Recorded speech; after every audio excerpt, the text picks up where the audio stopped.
કૃષ્ણ. આજના બ્લોગની શરૂઆત પણ 3:15 વાગ્યાથી થાય છે અને નિત્યમની તબિયત થોડીક ખરાબ હતી તો ભાઈ આજે થોડોક મોડો જાગ્યો તો ફેસ ઉપર દેખાતું છે ભાઈનું મોઢું હાવ નાનું એવું થઈ ગયું છે. એક દિવસમાં જોયું મોઢામાં ન નખાય ગંદુ કહેવાય. ભૂખ લાગી ને જો ભાઈ રોટલી બને છે, નિત્યમ માટે બને છે રોટલી અને મેં કર્યું છે માખણનું ઘી ગરમ મૂકવા. કેમ કે મને છે ને બહારનું લીધેલું ઘી મતલબ કોઈના હાથનું ગરમ કરેલું ઘી મને મેળ આવતો નથી, એટલે હું ગામડેથી ડાયરેક્ટ માખણ જ મગાવું અને માખણનું જ ઘી કરું. એટલે ભાઈ ગમે ભલે ચોખ્ખું આપતા પણ મને મારા હાથનું યા તો મારા મમ્મીના હાથનું ઘી હોય ને તો જ ગરમ કરેલું હોય ને તો જ મને ગમે છે. એટલે ભાઈ જો 3 કિલો માખણ મગાવ્યું છે એમાંથી 2.5 કિલો જેવું ઘી થાય છે.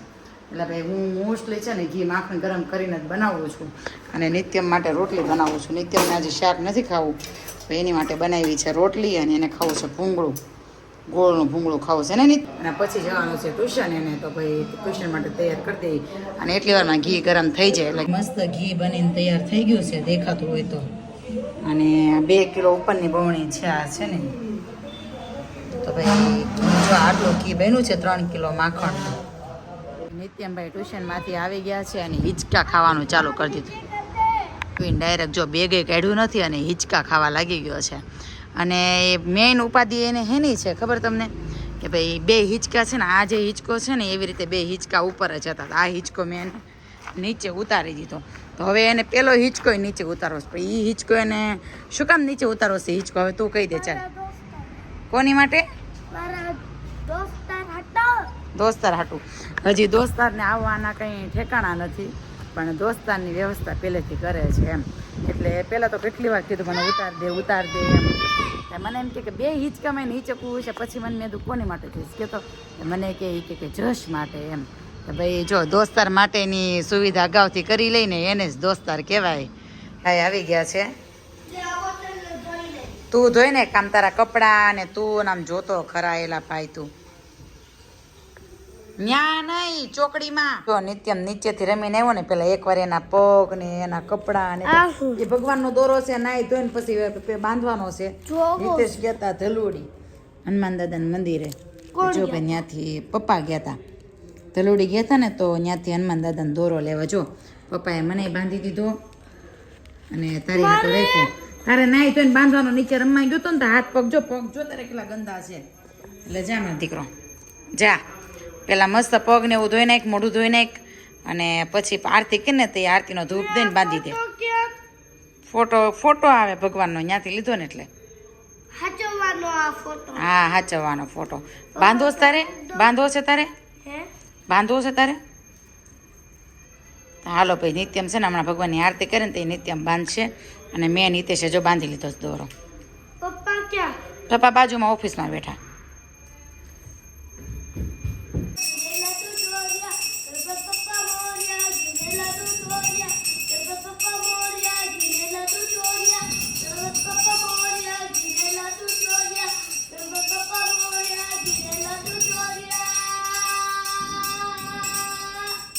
બાપા 1 2 3 4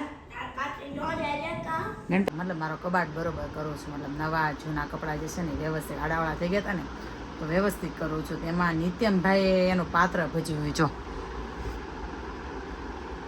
આમ જો મારો ડ્રેસ પહેરીને રાજાની જેમ બધાય ઓલો જો બ્લાઉઝ પહેર્યા ને બધાય જેટલા બ્લાઉઝ દેખાય ને બધાય બ્લાઉઝ એને પહેર્યા એક વાર જો આ બધાય.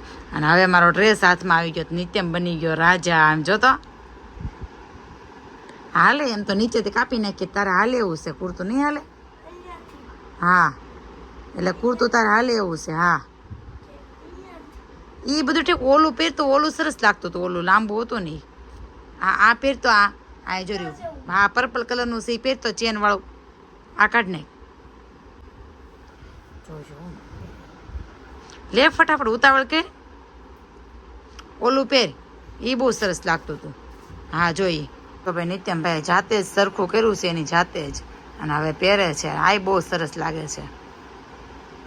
ચેન પાછળ જવા દેવાની ને. હા જોઈએ આમ લેને ઉતાવળ કે ને બહુ ટાઢો પછી એમાં સ્ટોરેજ ફૂલ થઈ જાય છે. ક્યારનો એ મારા કપડાં પહેરીને આટા મારે. બોલા છોકરો એને એક રમવાનો એક બીજો એક રમકડું મળી ગયું એવું લાગે જાણે. આમ આગો જા થોડો. નિત્યમનો કુર્તો છે સમજ્યા.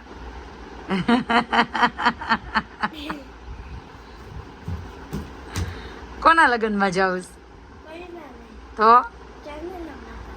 કાલ ચાંદલામાં જવું છે. તમે જોયું ક્યારનો એ મારા બધા કપડાં માપે છે ક્યારનો. મેં આમ જો આ ઘરની હાલત જો. મેં તો ખાલી છે ને 2-3 સાડી જ હરખી કરવાની હતી પણ આ બધું કામ કરશે ને નિત્યમભાઈનું જો અહીં દેખાય ને બધી વસ્તુ. હાલો સરખું નિત્યમ જ કરવા લાગશે. ખરાબ નિત્યમે કર્યું ને તો સરખું નિત્યમ જ કરવા લાગશે. ચાલો હમણાં પપ્પા આવશે ને. હા હમણાં પપ્પા આવશે ને તો એમ કે આ બધું હું મા દીકરા બે કર્યું આમ જો તો ખરા. હમણાં આવશે પપ્પા. ઘર જે અસ્ત વ્યસ્ત છે ને પેલા હરખું કરી નાખી પછી પાછા વ્યસ્ત ઘરને મસ્ત કરીને તમને બતાવી. તી હોય ને તો નિત્યમની જેવી આમ જો એને કલરની અણી કાઢીને બધી કલર નાખો. આમ જો દેખાતું હોય તમને આ બેડ ઉપર ને હવે હાવણીની જગ્યાએ આ વેપરથી ભેગું કરે છે આમ જો. એટલે કામકાજ જો નિત્યમનું તમે એકવાર એટલે આમ બધા ચોકી જશો કે ઓહો એ નિત્યમને આવું સારું મગજ ચાલે એમ. તમે બધા વાઇપરથી જ ક્લીન કરો. આમાં નિત્યમાં જો વાઇપરથી ક્લીન કરે જો. અને તમને દેખાતી હોય તો ઘરની હાલત હવે આવી છે. હવે તો આ ચાદર પાથરવી છે અને 10 ફૂટ મેં ખરાબ કરી 10 ફૂટ મમ્મીએ ખરાબ કરી. 10 ફૂટ મમ્મીએ ખરાબ કરીને મમ્મીએ હરખી કરી નાખી. 10 ફૂટ તે ખરાબ કરીને અહીંયા કોઈક જોવે ને તો ગાંડા ગણે એમ કે આ મા દીકરો બેને કંઈ કામ ધંધો છે કે નહીં. નકરો આખો રૂમ કેવો ભીરો છે એમ કહે. અને રોજનું થયું એવું નહીં. રોજ કલર હાથમાં આવી જાય ને રોજ અણી કાઢે. મને એ સમજાતું કે રોજ અણી શું કામ કાઢે તું એમ. હરખા કલર પૂરે ત્યારે કલર રોજ પૂરવા હોય. રોજ એક કોઈ કલર રોજ નથી પૂરતો અને પાછું કે હરખા કલર પૂરવા હોય. નિત્યમ એમ ન નીકળે એમાં હાવણી જોઈ. કાંઈ નહીં સારું હાલો મારે થોડુંક આ કામ બાકી છે કામ કરી લો જો. મને છે ને બહુ પાણી દુખે છે ને તો એ નિત્યમ નાઇટ ડ્રેસ લેવા ગયો કબાટમાં બધા કપડાં પડી ગયા તો હું ખીજાણી એને કે નાઇટ ડ્રેસ લેવા ગયો કપડાં ગોઠવી રહીશું.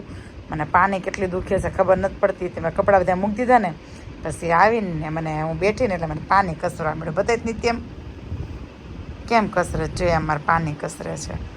મારો દીકરો મારો વાલુડો મારો દીકરો બહુ જો એ દુખે છે બહુ.